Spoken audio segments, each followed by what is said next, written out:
This is the concierge for the Plaza Hotel. We received word that one of the guests in our lobby may be trying to overthrow the government. Please use caution and thank you for staying at the Plaza Hotel, New York's most exciting hotel experience.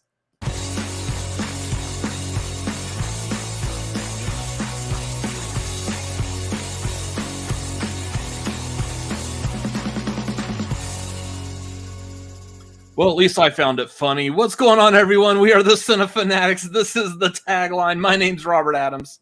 I'm Chris Adams. Yeah, and it is time to talk some movie news. Movie stuff. Movies. The movie. Yeah. When is that? That's like, in what, May?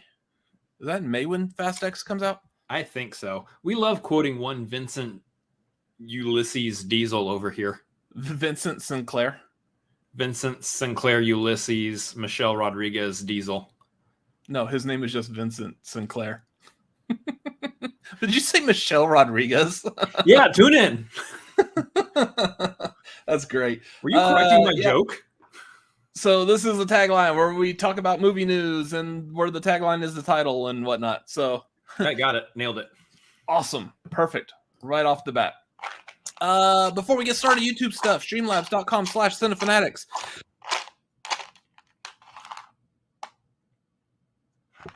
Also, sneezes. Sneezes very important. That gets your breatheway open. Body couldn't figure out to do that before we went live. You know, no, it couldn't. So you should hate when that happens. Anyways.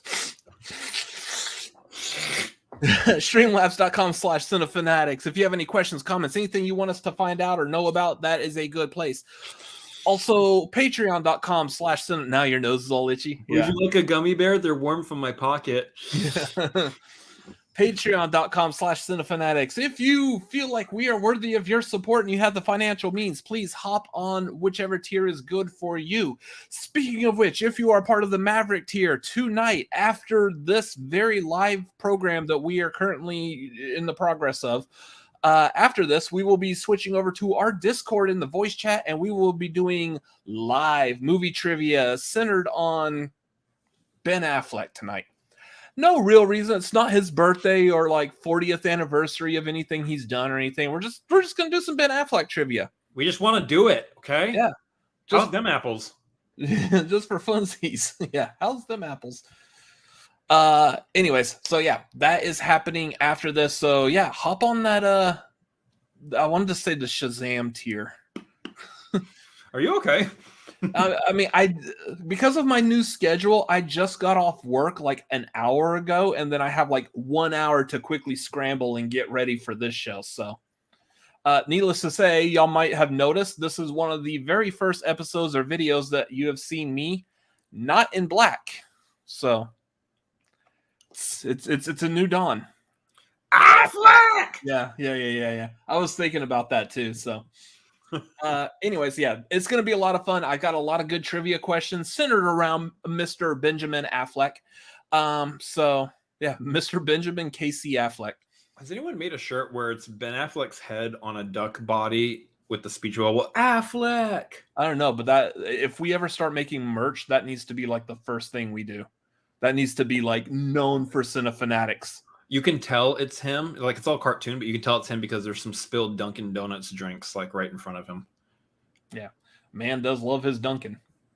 He's an accomplished A-list movie star, and he's still working at a Dunkin' in his off season instead of watching the Super Bowl. I'm glad he didn't forget the little people. Are we allowed to say Super Bowl when it's not Super Bowl season? Like, I don't think so.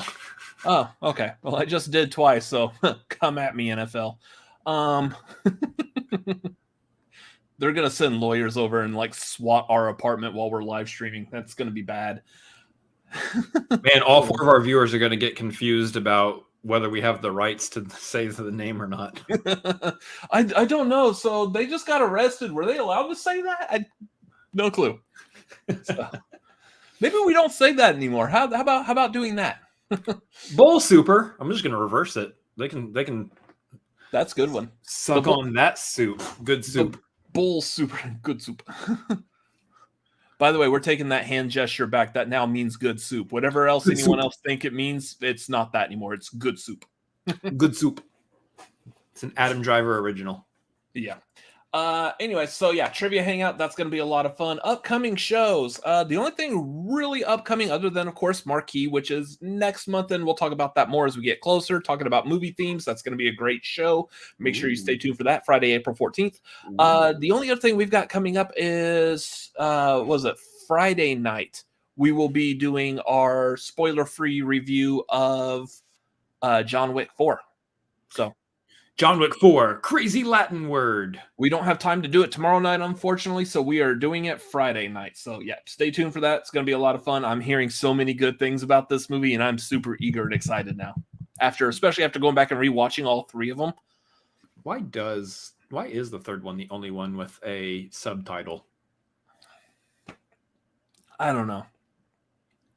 Parabellum. Yeah, it's very weird. And I have no reasoning for it. You can stand under my parabellum, bellum, a.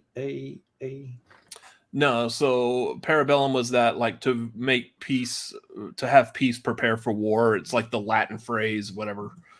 The parabellum is prepare for war. So I'll show you my parabellum. Yeah, please don't. Please don't. No. YouTube doesn't like that. We can't do that. That's not fuck YouTube. I don't like that. I don't want to see that shit either. Who cares what YouTube thinks? Anyways, John Wick 4 review Friday night. Marquee next month. Movies watched. What have we watched over this past week? Shazam. Fury of the Gods. Furry of the Goads. Our review is up on this channel. If you want to know our thoughts and feelings and opinions, go watch that, because we're not talking about them here. Actually, we're going to, but I mean, we'll talk about more as we get to box office numbers. It was a movie. It was a good movie. I liked it. I enjoyed it, surprisingly. As negative and meh I was on it, I enjoyed it. When you go into something with low expectations and it is an adequate film, it actually comes out good for you. Good soup. Yeah, it's okay soup. It is... It's got a little room temperature. Needs to be put back in the microwave for a bit. It is ceviche. It's good. It's cold, but it's good. Gazpacho. Gazpacho is another one. Yes, that would be another good example of a good cold soup. Welcome to Soup of Fanatics. Yeah. I assume you mean you're not ending your channel? No, we're not. How dare you lie and make people think that's going to happen? Clickbaiter. Yeah. Sorry, but lately I've been on a trend where I'm just making clickbaity like headlines and stuff. I mean, whatever. Anyways, so we both saw Shazam. Did you see anything else? I think you saw something else new this past week. Yeah, I watched Magic Mike, the first one, for the first time. How did that movie ding your dong? One, it didn't ding my dong. Two, Nah, I ain't about it. Just not for me. Steven Soderbergh, he directed it. As we all know, most of you out there, if you've seen a Steven Soderbergh movie, it's probably Ocean's 11, first of all, and it's a good movie. Logan Lucky, another Steven Soderbergh movie that I enjoyed. I haven't seen. Was it Aaron Brockovich? I haven't seen Aaron Brockovich yet. That was good. But I think that's about the extent of movies that I would consider good Steven Soderbergh movies. Of course, I do still enjoy and find entertaining the other two Oceans movies as well. But for the most part, anything else that has his name attached to as a director, I'm kind of hum about. I've seen Haywire, The Informant. I haven't seen Contagion, but... Was that movie that came out, or didn't come out, but it was the movie that everybody watched right when the pandemic first started? That was Outbreak. That and Outbreak, yeah. Contagion wasn't that bad. It suffered from like bad pacing, I would say. Boom, bingo, there it is. And there's the hole for Steven Soderbergh. Not great pacing. Yeah. On top of that, sometimes he gets a little too hard in the paint on his dialogue. Specifically looking at you, Informant. That movie was filled with lingo, with whatever they were talking about. So, specifically talk about Magic Mike, though. It was kind of there. A lot of it was kind of dull, and then was kind of just out there and wild. Which you would think, yeah, wild is an apt description for Magic Mike, but not in the way that you think. It's wild in a different way. It was like, what's actually going on, and why are we following this? What's the plot? I don't understand. I just was not following. I was not with it. And then some characters made some weird choices by the end of the movie, like in the last 10 minutes, that just felt completely off to literally what they said 10 minutes ago.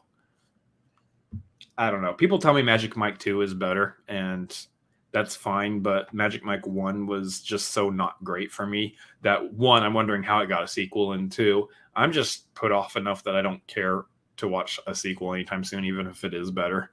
I'm just, yeah. So, big 1.5 stars from me on Magic Mike. Well, okay. Let's get into movie news. There we go. Ladies and gentlemen, good evening. This is what's happening in your world tonight. We apologize for the interruption. Back to you. Hey. Yo. Where's my mouse? There it is. Found it. Haha. Found them. All right. Can we guess? You know the question. Can we guess what the #1 movie in the box office is this week? I mean, theoretically, I feel like I should be saying Shazam! Fury of the Gods, but I have a feeling it's not Shazam! Fury of the Gods, and it's probably like Scream 6 again, or whatever movie came out the week before. No, it's Shazam. Oh, it is Shazam. Okay. Shazam! Fury of the Gods made $30 million in the box office this week, taking that #1 spot for Warner Brothers. Good job, Warner Brothers, I guess. It's, from what I've heard, it's going to have a harsh decline probably by next weekend. That movie, I was thinking it wasn't going to flop, but this might end up being one of those movies they consider a flop, because 30 million opening for a superhero movie is not great. That's, about a third of what you need opening. That doesn't even cover like any one of the actors' salaries in that movie. I mean, it might. I don't know how much Zachary Levi is actually contracted for. It'll cover PJ Byrne as the not psychiatrist, the pediatric doctor in the one scene that was in the trailer. He's easily covered by that 30 million, but that's it. It covered Diedrich Bader as a school teacher. Yeah. Pretty much, yeah. You think I go to school wanting to be a teacher of all these kids when I get to go home to Starla at night? Forget about it. You think this movie's going to make any more than $30 million in this opening weekend? Forget about it. You think anyone wants a roundhouse kick to the head while I'm wearing these bad boys? Forget about it. All right. Shazam! Fury of the Gods, sitting at 30 million for its opening weekend. Good Fury of the Gods. That's actually awful. That's not great. Again, that's about a third of what they probably want to see for an opening weekend. You probably want to get close to that 90 million mark opening weekend for a big superhero movie. What do we think is the reason for that? Probably, I'm guessing everything that we already knew.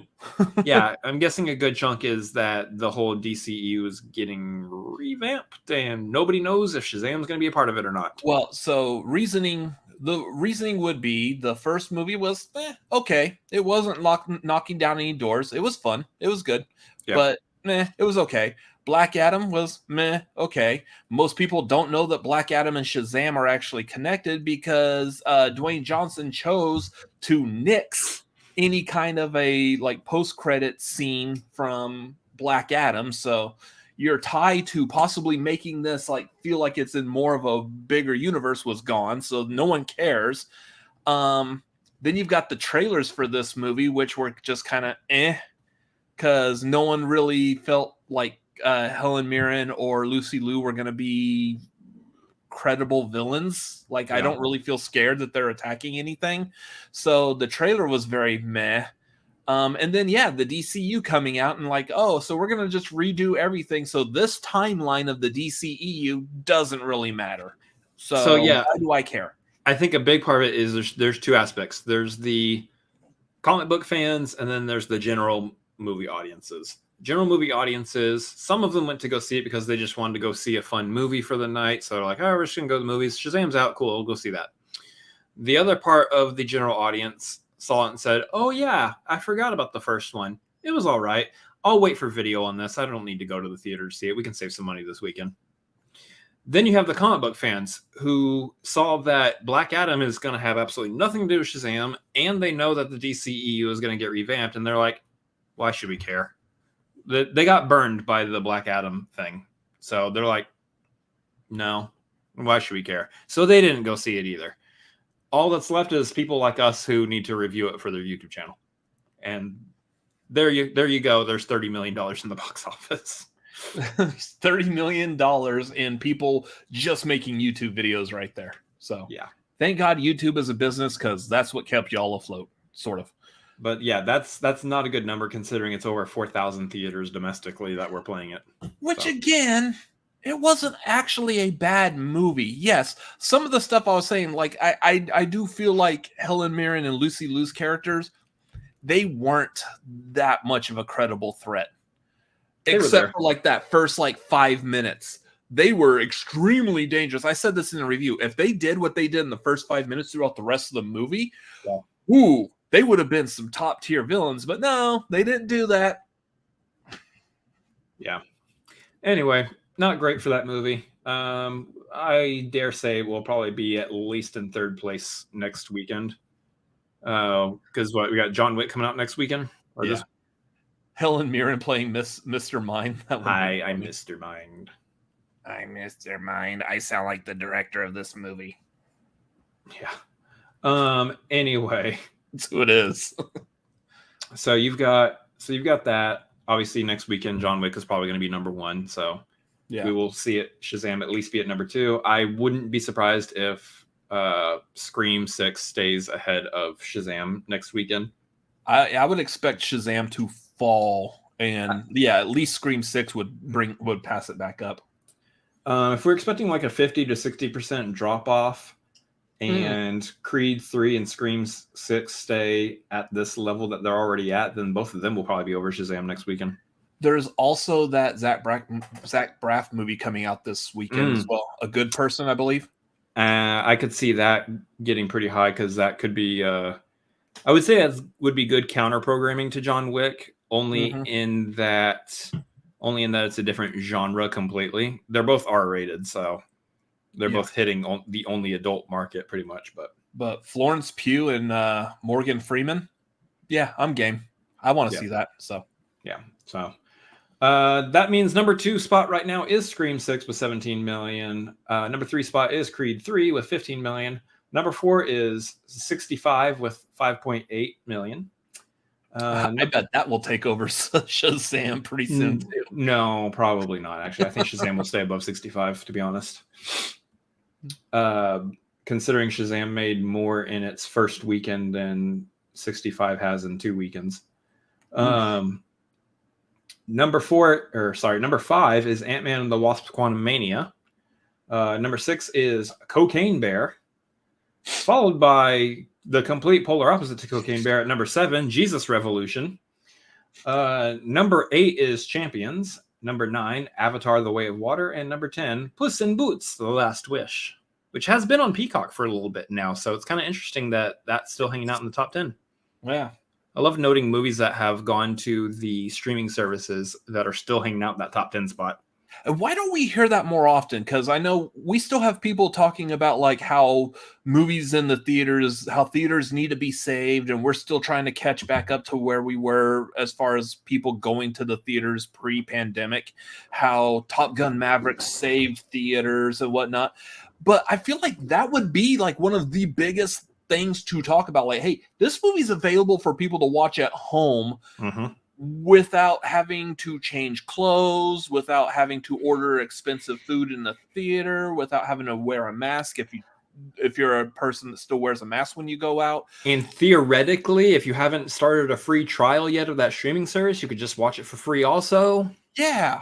So why are we not making more of a big deal that this movie is still in the top 10 in theaters? That the movie's been out for 13 weeks and is still pulling $1.5 million in the theaters? Yeah. It's crazy.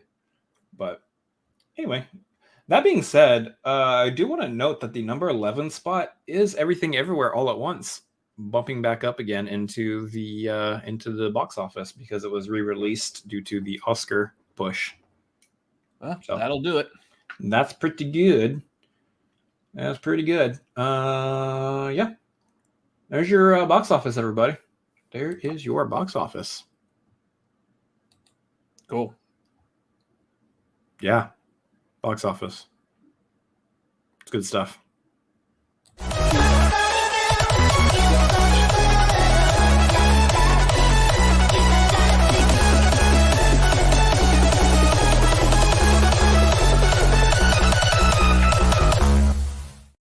Good Barbie Watch, everybody! We have your Barbie Watch for this week, and it's kind of a doozy, I guess. It's a thing. It's a news story. The wonderful thing about Discovery being a part of Warner Brothers now is that there are so many different pieces and parts that now fall under the Warner Brothers family of programming, channels, movies, all that stuff. One of which is HGTV and Food Network. Chris, why are you bringing up HGTV and Food Network in a Barbie watch? Isn't this supposed to be about the Barbie movie coming out? No, I want to hear more. I'm hungry to redecorate my kitchen. I don't know what that means. Okay, so here's the fun thing about this is that the beautiful people over at Warner Brothers Discovery had decided, hey, you know what's great? Cross-platform synergy amongst all of our channels and whatnot. So why don't we do a 4-episode TV show where we're remodeling a Southern California home, turning it into a Barbie dream house right before the Barbie movie comes out to promote the Barbie movie. We'll just give it away to somebody who loves Barbie. They can win the what's sure to be a eye-blaringly pink dream house of some sort that definitely will attract a bunch of people to whatever neighborhood it's going to end up being in. And pay an arm and a leg for the taxes on that property, much like they did in the Extreme Makeover Home Edition. Yep, that's true. And speaking of Extreme Makeover Home Edition, one of the many designers who are going to be a part of this is Ty Pennington, who was the host of Extreme Makeover Home Edition. Yes, that's right. That man is still alive and designing homes. I wonder if he still looks exactly the same. That man has not aged. Hi, I'm Ty Pennington. We're going to redo this family's home and charge them a bunch of taxes, and they're going to lose the house like in about a year. But we're going to go ahead and give them the dream house of their dreams right now. Oof. It's crazy also that he hasn't aged too, because that man has been as tan as an orange peel. And he should run for president. Nope. The California sun beaming down on him. I'm surprised. He's probably got a good skincare routine, I'm guessing. That's beside the point. The point is there's going to be a 4-episode HGTV program where a bunch of designers are getting together and turning a house into a pink Barbie dream home, all in promotion of the Barbie movie. So this is happening like in June, I believe, like right before the Barbie movie comes out, or, maybe even May, June, July, somewhere around that time. It's like 4 weeks or whatever, I guess. Oh, ahead of the July. Yeah, so it's happening in June, so it's ahead of the July 21st release of the movie. It's going to be hosted by model and personality Ashley Graham. So if you are into her, she's going to be hosting it. There you go. If you know who she is, she's going to be hosting it. I believe she has modeled for Victoria's Secret and other places. I believe she has recently turned into an on-camera host of sorts. So there you go. I'm in my 40s and I have the internet. Let me tell you about when the last time I looked at the Victoria's Secret catalog was. Yep, exactly. Sure. Either way, I believe she also has a Barbie designed after her as well. So there you go. Yeah, there's going to be an HGTV show promoting the Barbie movie. And it's going to be fun, again, to watch my eyes get burned by how pink this house is going to be. And for the love of God, can you please just give us a new trailer?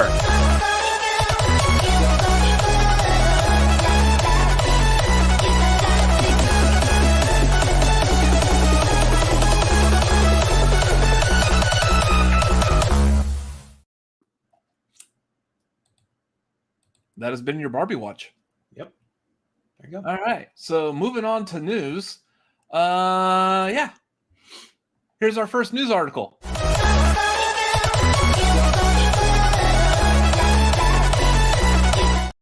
Okay, I'm not running the whole thing, but so obnoxious.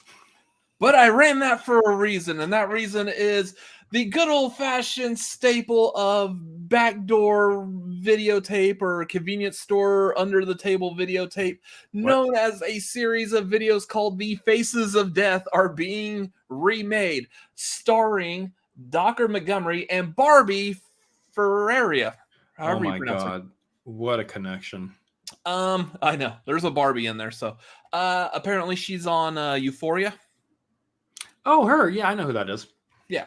So, yeah, her and Dr. Montgomery are going to be in this remake. The reason that I feel like this is kind of sort of news, anyone who's not familiar with the Faces of Death series?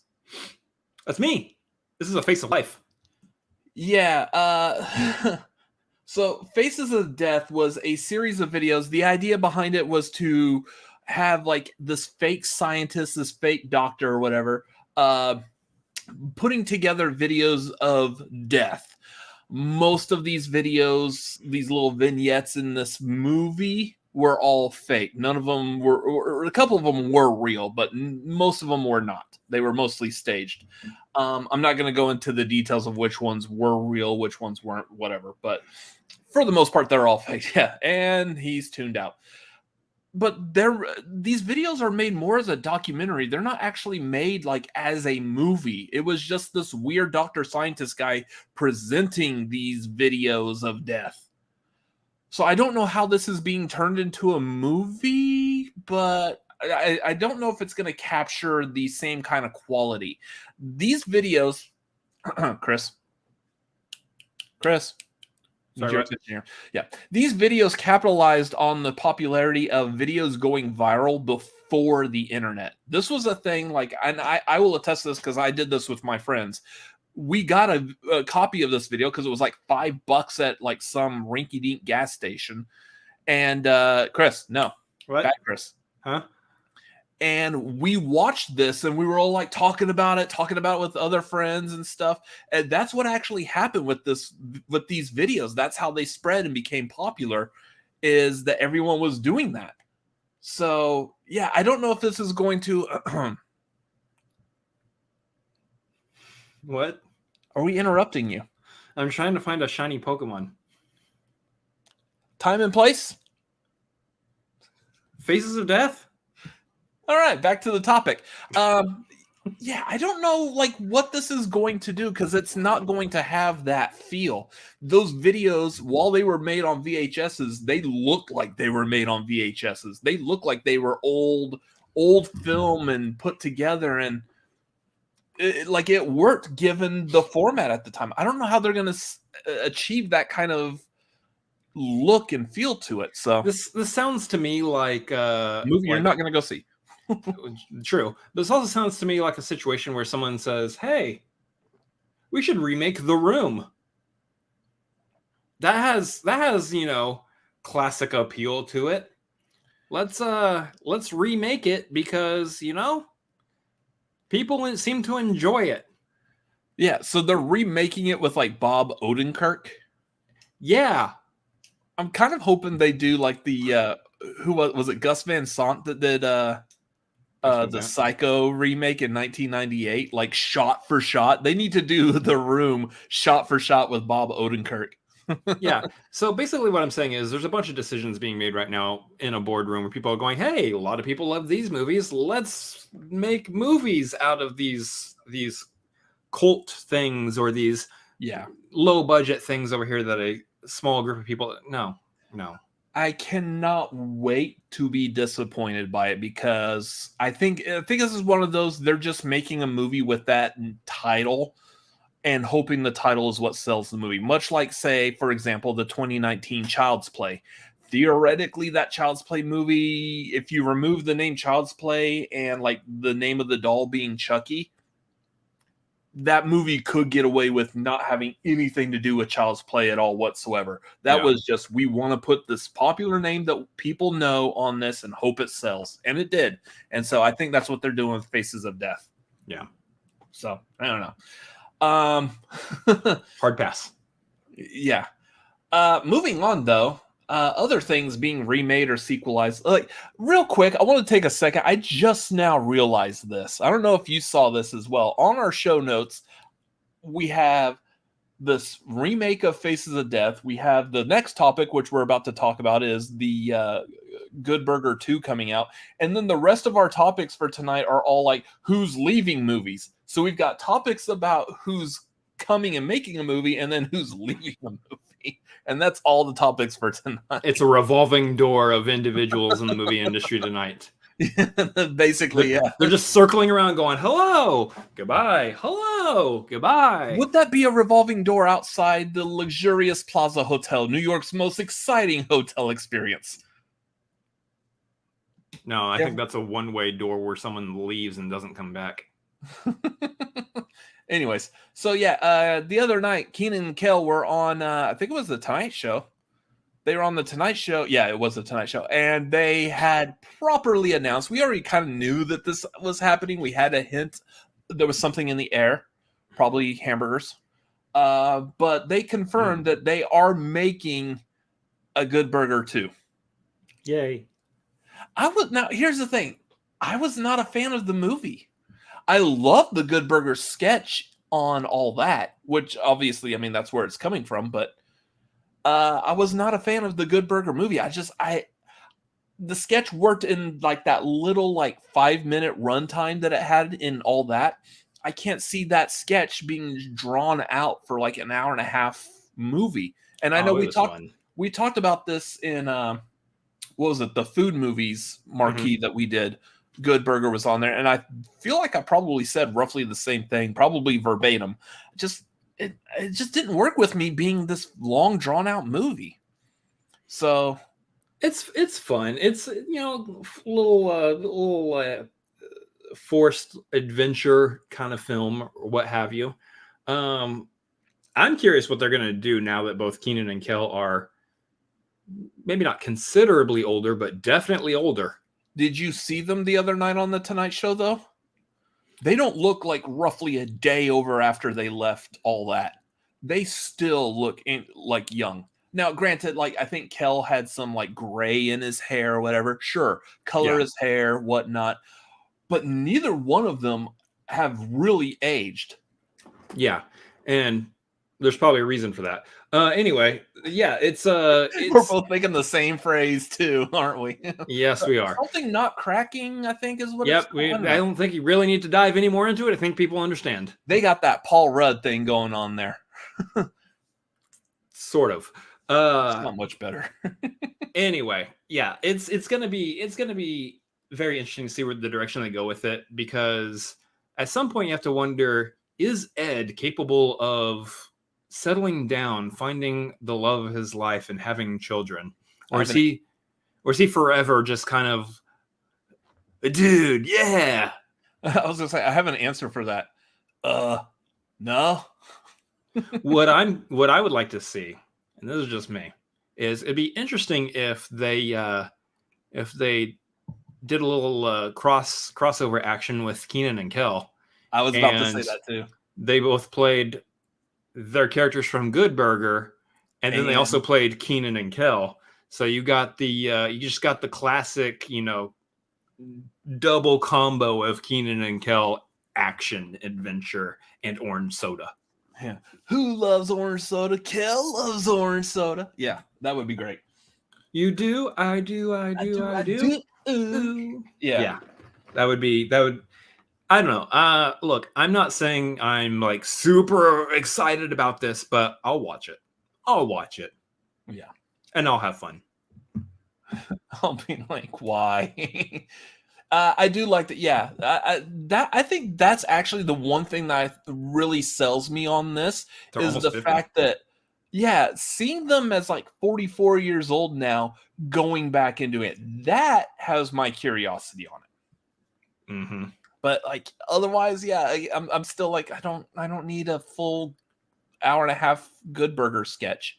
Also, this is an interesting thing to bring up. It's going to be interesting with Dan Snyder not being a part of it, considering he's a that man's creepazoid. Yeah.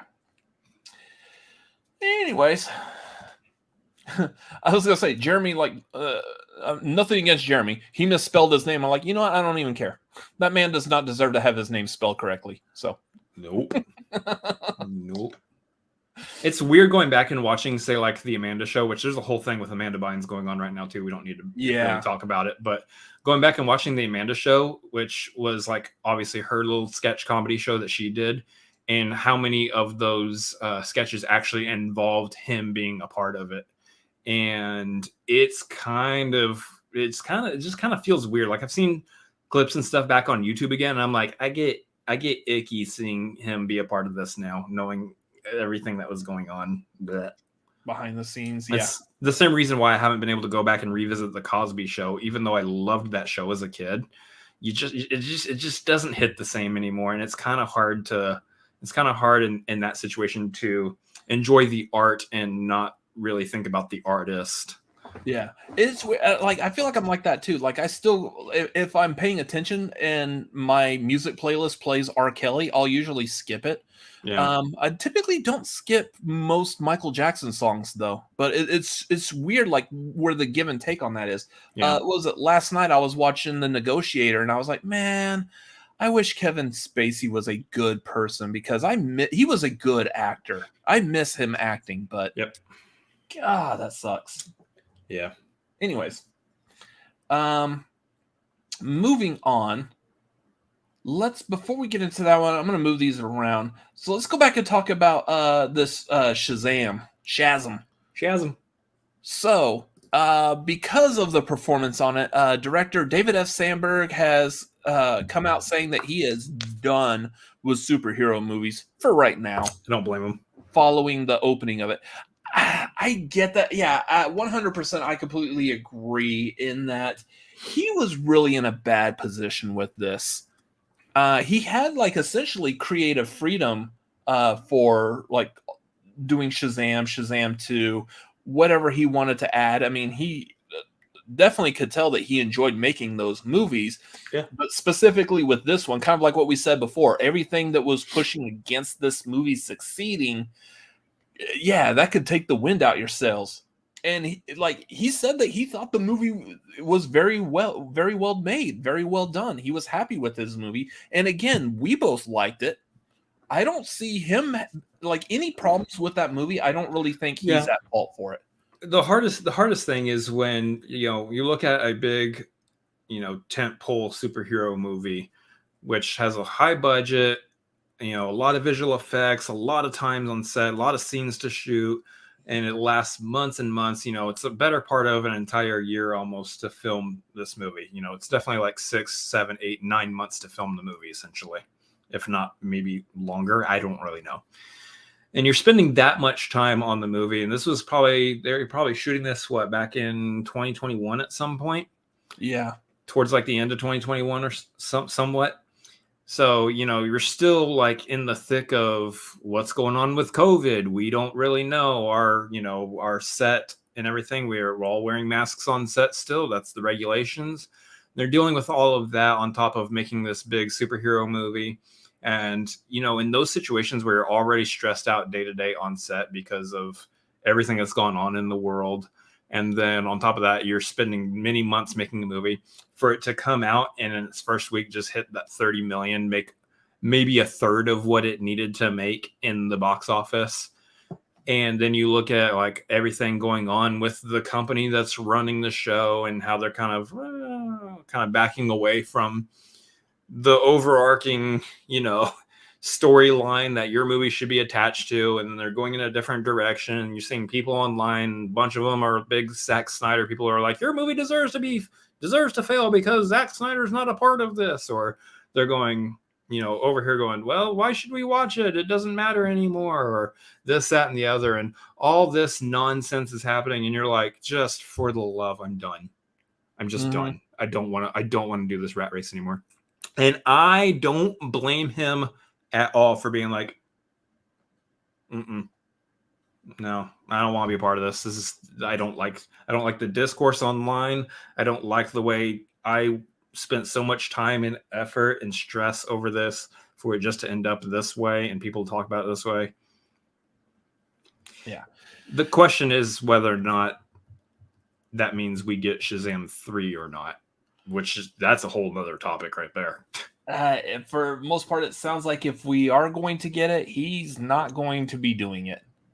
So he did say that he is now looking at returning to horror, which he did with the movies Lights Out and Annabelle Creation, which eagle-eyed viewers could see the Annabelle doll was in Shazam Fury of the Gods, which was hilarious. Yeah. Especially, it was like in the little kids' play area, too. Why is Annabelle just sitting there? Anyways, you could definitely tell throughout both of the Shazam movies, you can definitely tell that this is a director that has some roots in horror. So he's saying he wants to return to horror, possibly try some new things in horror. This sounds very much a lot like, what's his name? Doctor Strange. Oh, Scott Derrickson? Scott Derrickson. That Scott Derrickson parted from doing Doctor Strange in the Multiverse of Madness and went on to go do the Black Phone. And then they got Sam Raimi, which added the Sam Raimi-ness to that movie, which was good. I enjoyed it. Horror. But I mean, you still got horror out of it. So, that was a little weird. But anyway, so yeah, I'm eager to see what Sandberg's going to do back over into horror. He's probably going to put like a lot of passion into whatever this next movie he's going to make is. Yeah. And I'd be eager to see that. So I will probably pass on whatever it is. Very likely. Yeah, probably. Anyway, so yeah, sad to see him leaving the superheroes because again, his movies weren't bad. But, but also like there's still a world where there's a lot of clarification we need on which heroes are going to stick around from the current versions of the DCEU and into the DCU. Right now, Shazam could cross over.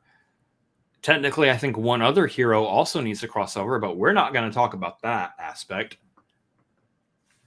Who? It would be a spoiler for me to say. Okay. Don't think long and hard on this. There's one other main hero. Yeah. Giggity. Anyways. Moving on. Moving on. Let's hop over to some Marvel news. A couple of days ago, it was announced that visual effects artist supervisor Victoria Alonso is stepping down from doing visual effects for the MCU.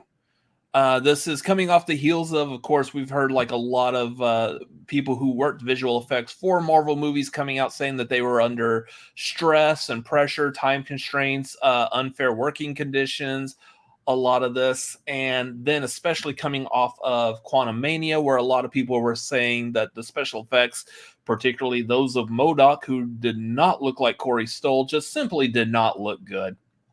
So yeah, some of it makes sense. What I'm seeing, though, is, first of all, most all your news sources are all saying that she exited. I love that all of them say she exited. They're not saying that she quit or she was terminated. She just exited, which I didn't know we could do that. So when I'm trying to apply for a new job and they're like, so what caused you to leave your last job? And I'm like, I exited. Does that work? I exited the job. So it's that's a little strange, but part of it was her saying that she just wanted to step away. Mm-hmm. And then we're also hearing news from the other side that's saying like all that stuff with the visual effects artists saying that they are all stressed out and overworked and everything. A lot of people are saying that she was the one doing that. She was the mouthpiece, the person on the bullhorn saying, work, people, work, cracking the whip, row the boat, whatever. Like that she was the one doing that. And supposedly a lot of people are happy that she is gone. So one of the interesting things about this is that while all those main sources are saying are using the word exit because nothing is confirmed, there are a lot of sources that are heavily speculating, leaning towards the she was fired side of it instead of the she just quit. Which, if that's the case, then that means we got to do a nice, good old classic. It's time for a Feige family update, and that family is kicking out one of its members. You're sleeping with the fishes now. Hey, forget about you.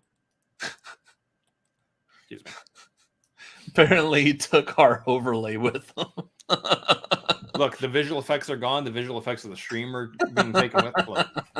No, I mean, if this is the case of like she's being fired, then this is one of those situations where Our you know overlay exited. it's out of all the news stories and everything that have been hitting for the last year or so of all the visual effects teams being stressed out and overworked and everything, which Kevin Feige has barely made mention of, because I think the big reason for that is that the visual effects houses are in and of themselves. They're not necessarily specifically under the Marvel house. They are, third party. I guess they would be third party businesses that they essentially outsource to in order to do it. So, in that situation, it's definitely, maybe she's the one on the Marvel aspect or on the Marvel side that was kind of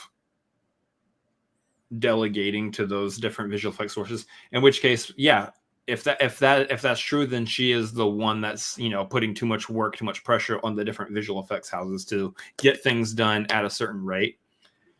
And if everything that we're hearing reporting is true, that she was causing some very toxic work environments and whatnot, then bye. Makes sense for you to be let go, as it were. And yeah, so it's going to be interesting to hear how this affects, that those rumors, those news stories, all that speculation, all that talk about, the visual effects workers being overworked, and see if that actually does swing things back into the proper direction where people feel good and happy to go to work and be at their job, creating weird looking Corey Stoll MODOK face. Yeah. I'm hoping that might be something that we hear a turnaround on. That'll be kind of weird, because then all of a sudden you'll hear all the VFX artists going, yeah, we love going to work now. Like, oh, gee, I wonder what changed. We're ready for She-Hulk season 2. Yeah. And hopefully She-Hulk will look just a little bit better. She looked fine. I think she looked okay. I'm eager to get the hot toys of it, but yeah, there was definitely some weird, like, uncanny valley with her when compared to like standing next to the Hulk. I don't know. I just thought it was weird, but love the show. Anyway, meanwhile, she's leaving everything, and Feige just has one thing to say. Whoa! Take it easy, sweetheart. You got to play that too. It's a 1-2 combo there. They go hand in hand. There's also probably the reason Feige really hasn't talked about it is Feige strikes me as the type of person like, we're going to take care of this from inside. Sure, y'all have heard news that our visual effects artists are not happy. I'm not going to address it. I'm just going to go fix it. And that's it, which is what I kind of expect any business to do. I mean, how often do you hear about Walmart's problems? No, bad example. How often do you hear about any major company, for the most part, having issues? You don't. I mean, you hear about the ones you hear about that I guarantee you most, especially these big major corporations, they'll have problems internally like that, and they just solve them. They don't like sit there like, hey, by the way, guys, just to let you know, we're having problems back here. All right, I'm going to go fix them. No, they just have a problem. They fix it. Yeah. I mean, if I have a problem creating the overlays and stuff for these streams, I don't necessarily tell people, hey, I'm having problems creating the overlays. I just fix them, and then the next show that looks better. So yeah, that's weird. Yeah. But that would probably be why we don't hear anything from Kevin Feige, and I'm okay with that. I don't need constant updates of how the quality of their company is running. So, speaking of which, let's continue down this train because we've got more. While we're talking about Disney as a whole, Damon Lindelof and Justin Britt Gibson have exited Star Wars. They submitted a script apparently back in February, and I'm guessing it just wasn't well received because they too have exited. Good word. Just a nice catch-all. I know it works for everything. So don't know exactly why. There's no, as far as I could tell, there really hasn't been any news as to why. But yeah, I mean, you have to assume they submitted a script back in February and now they're exiting. Very likely, like the higher up people, Kathleen Kennedy, whoever, just didn't like the script and probably wanted to go in a completely different direction. What's funny about that, though, is previous to this show going on air, we then got a new news article saying that Stephen Knight, who is a highly acclaimed writer of Peaky Blinders, has signed on to take over writing this movie. And so far, this, like, I just saw this right before, for the most part, right before this show went live, and everyone seems excited by this. So I haven't watched Peaky Blinders, but if everyone is saying that the writing on that show is as good as they say it is, I could be eager for this. This could be interesting. It is starring Oppenheimer. Yeah. Cillian Murphy. Yeah. Anyway. Yeah, this sounds interesting to me that they're bringing him on to write a Star Wars movie because, you know, again, yeah, I also haven't watched Peaky Blinders, but from what I've seen of it, it sounds to me like he's the type of writer that can really bring some interesting, like, dramatic pieces to Star Wars. I don't know if it would be like close to, say, like what we see with like Andor. Andor being a very interesting show that brought a very serious tone, a more grounded, you know, tone to Star Wars, but still made it work within the magic of the universe, so to speak. I wonder if that's kind of the direction they're heading with this. I don't, obviously, we, you know, other than who's involved in the project, we really don't have any other details as to, I guess, what this Star Wars movie is supposed to be.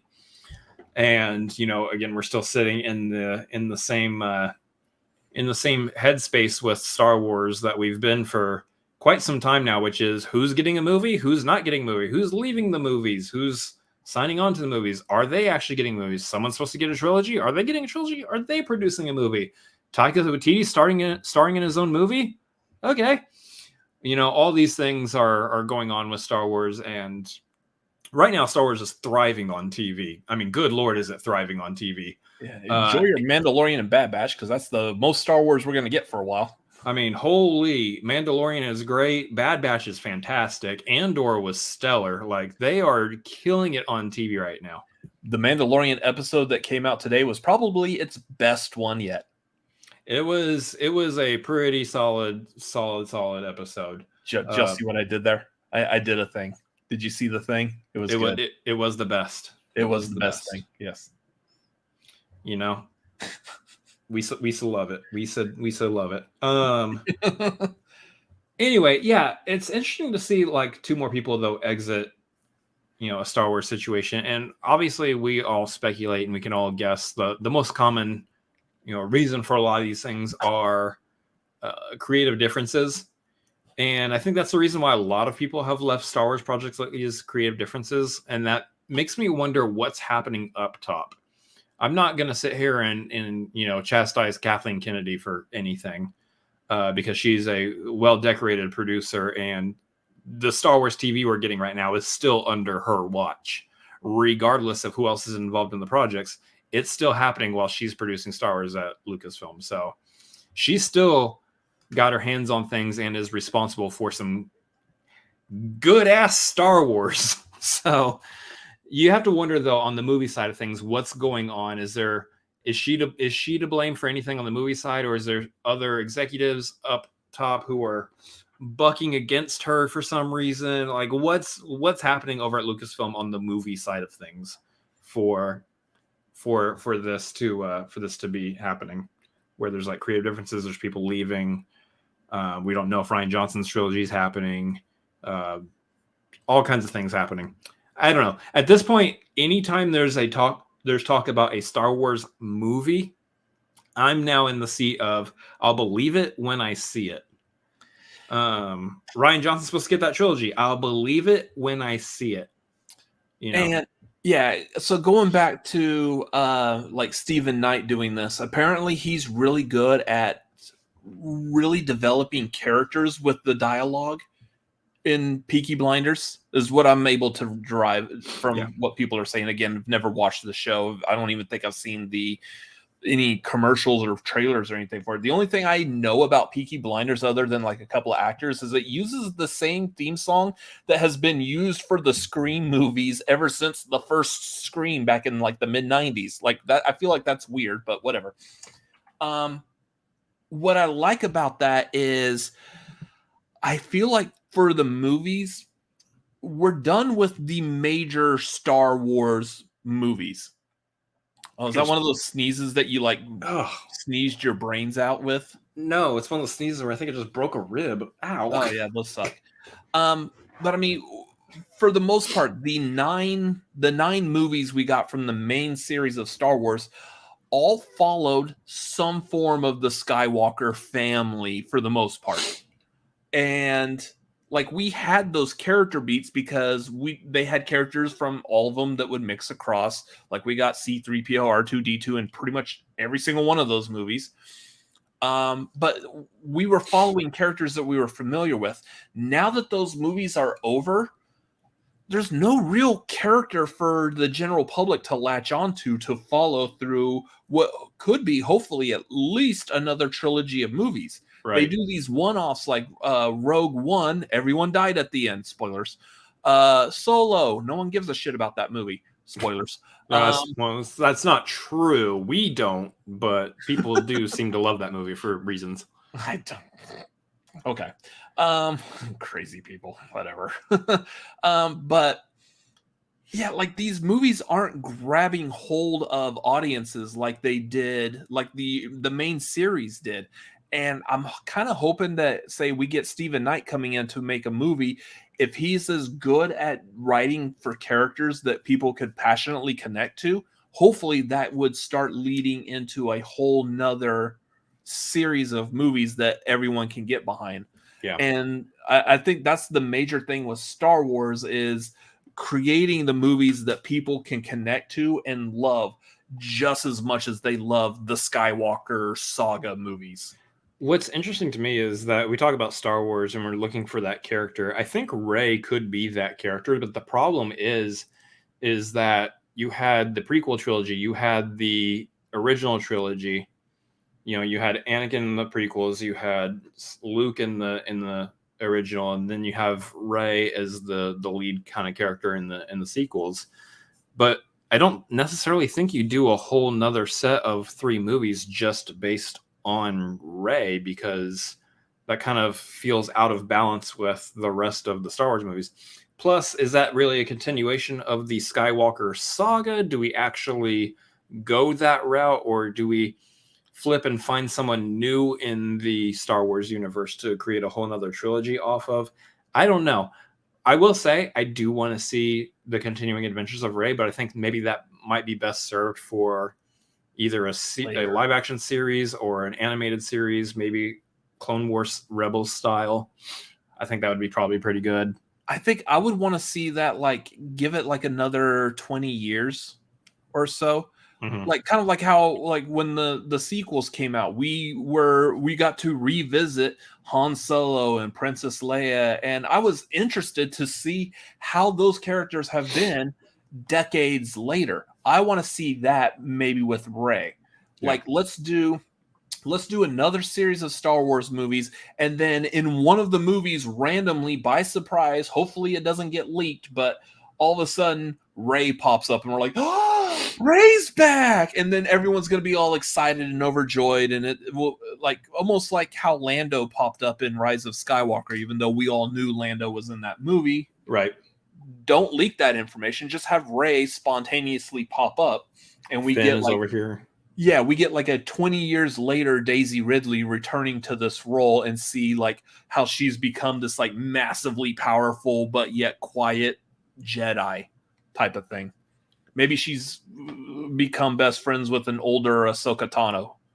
I don't know. Yeah, who knows how? I don't know how long Ahsoka's species ages, but wow, Garth, you wrote a book to make a punchline. That's a good job, sir. wow. So speaking of Garth, he does bring this up. The Skeleton Crew is looking good with all the new directors announced. Yes. So the Skeleton Crew is interesting as a TV show. Kind of veering off the movie talk here for a minute, in that it's like The Mandalorian. It's another show that's sounds like it's going to be taking place in that time after Return of the Jedi, which is good because I mean we have a solid 30 years to fill in the gap with story-wise between Return of the Jedi and Force Awakens that you can do stuff with, and one of these things being Skeleton Crew. Sounds very interesting. It's posed right now to be like a coming-of-age story, I guess, but what really tickles my fancy with this is that it was announced that the directors of Everything Everywhere All at Once, the Daniels, will have at least an episode in the Skeleton Crew series.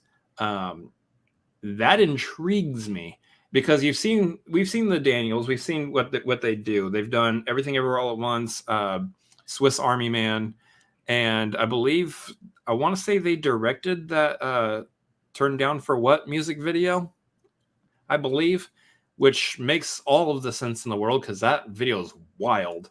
One of them starred in it as the dude that was humping the TV set, which that was funny to learn. It makes me wonder, are we going to include butt plugs in Star Wars? I don't know. Who knows? It might happen. We got a new use for those lightsaber hilts there. Oh, buddy, don't turn it on. Anyway. Yeah, so that's happening over on the TV side. I'm very intrigued in this Skeleton Crew, especially in the era that it takes place in. These are the eras that I want to see. So we know that the sequel trilogy kind of takes place over the course of just a few years, so to speak. It doesn't take place over a long span of time. But I do want to see that 30-year time span between Return of the Jedi and Force Awakens. And then I do actually want to see us move forward with Star Wars. What else do we do past Rise of Skywalker? What else do we do now with Star Wars going forward after all the stories that we know? Because I know that we're going to be diving back in at some point and exploring the High Republic era, everything that came hundreds of years before Phantom Menace. And those are the two sides of Star Wars I think I'm most interested in. What came before, what came after, and then that 30-year gap. What happened during that time period?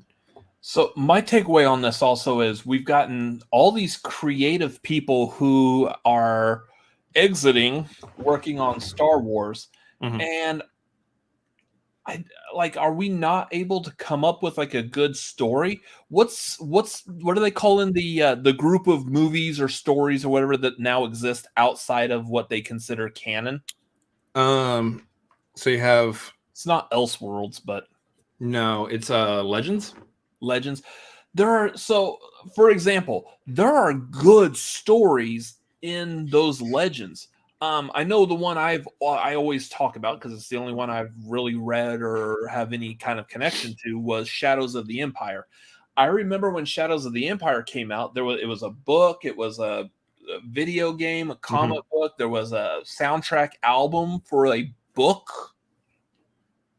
Like that one was super popular. Action figures. I knew of Prince Zizor just about as much as Darth Vader. You had like Dash Rendar and all these other characters, and like I liked how they connected because that was a good connection between Empire and Return of the Jedi. Go make that a movie. If we haven't done anything canon wise, and I don't know because Star Wars is getting out of hand for me to be able to keep up with now. Oh, it's not that bad. You just need to watch some animated shows. That's it. Yeah. And Andor. If they haven't done anything canon-wise to erase the possibility of the Shadows of the Empire story from actually existing, go make that. That would be a fantastic movie. Why can't we make that? I think there's plenty of time span for them to stick it in there. Garth actually brings up a good point in that the books, the Thrawn trilogy, the stories that came from those, we might actually see some of those stories being adapted into Ahsoka because Thrawn is coming back from his Rebels debut in the Ahsoka series. Which actually reinforces my point. You need to watch Clone Wars, Rebels, and get ready for the Ahsoka series. That way you know exactly what you're getting in there for. It's going to be good. I do like the character of Ahsoka from what I've seen in Mandalorian and Book of Boba Fett so far. And the Clone Wars movie that you watched. Yeah. Well, I mean, that's a completely... I feel like that's a whole other different person because that was like the little kid. She grew up. What's going on, Sky Guy? She grew up.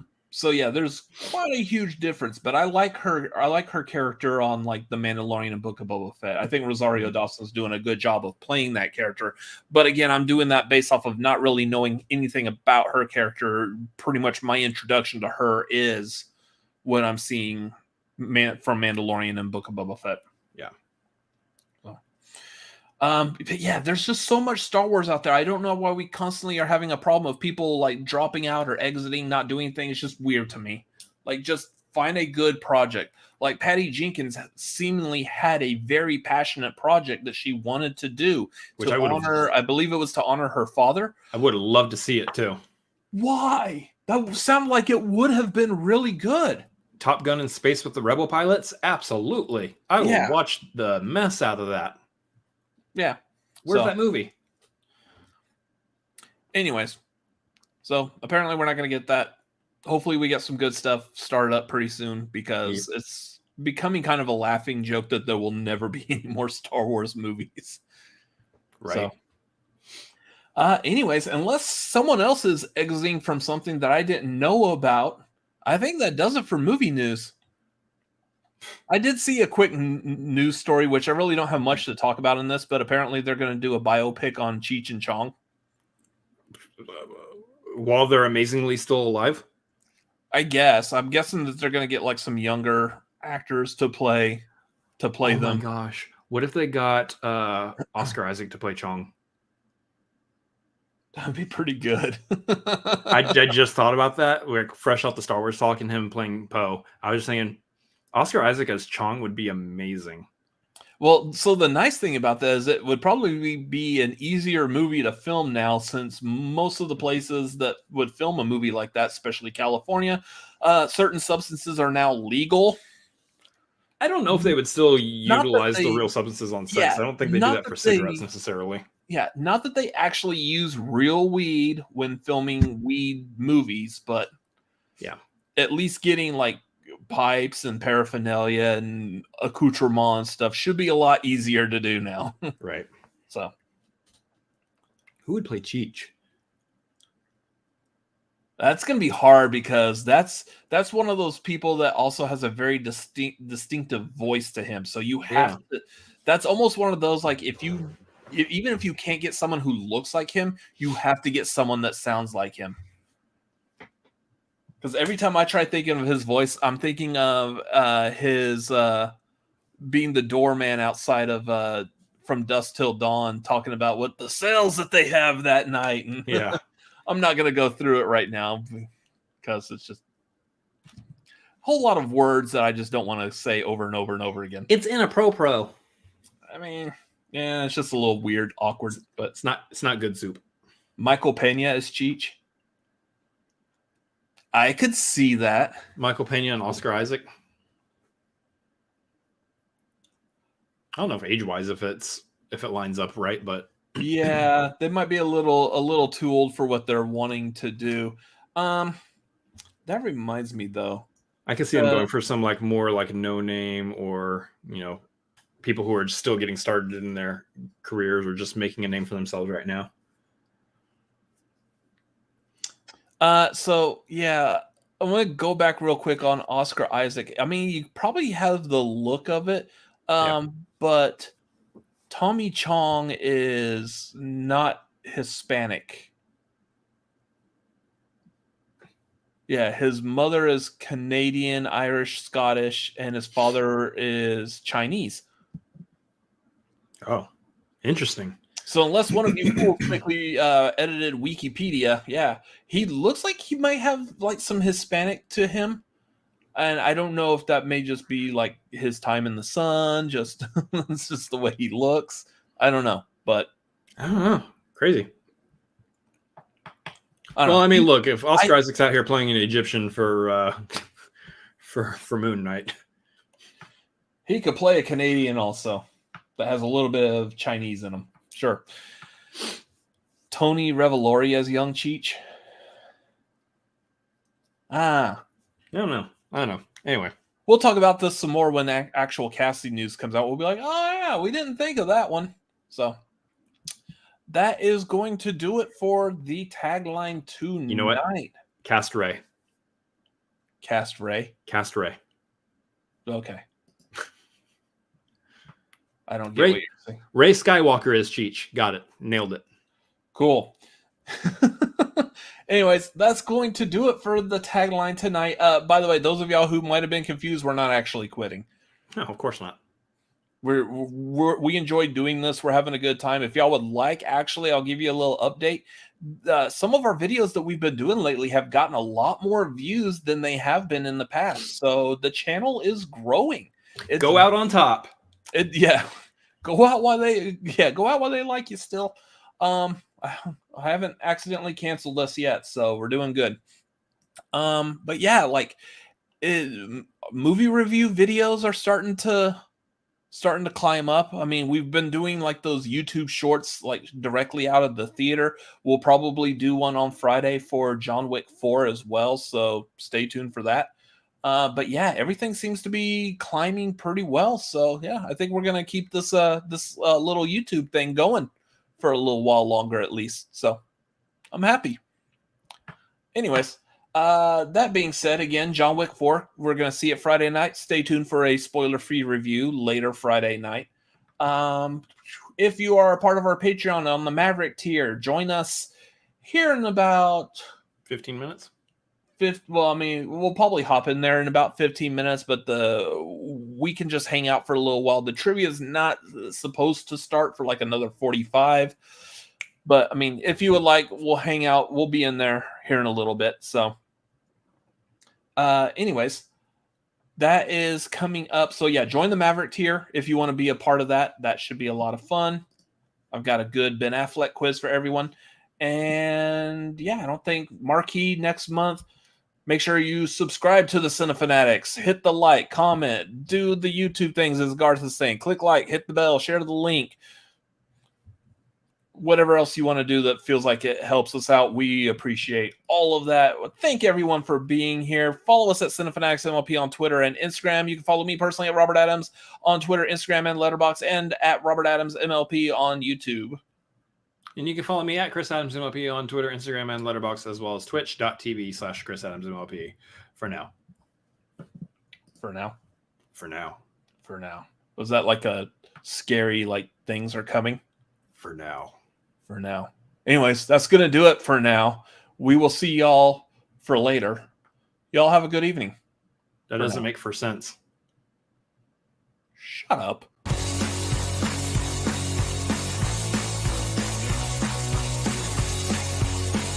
That's it. I quit.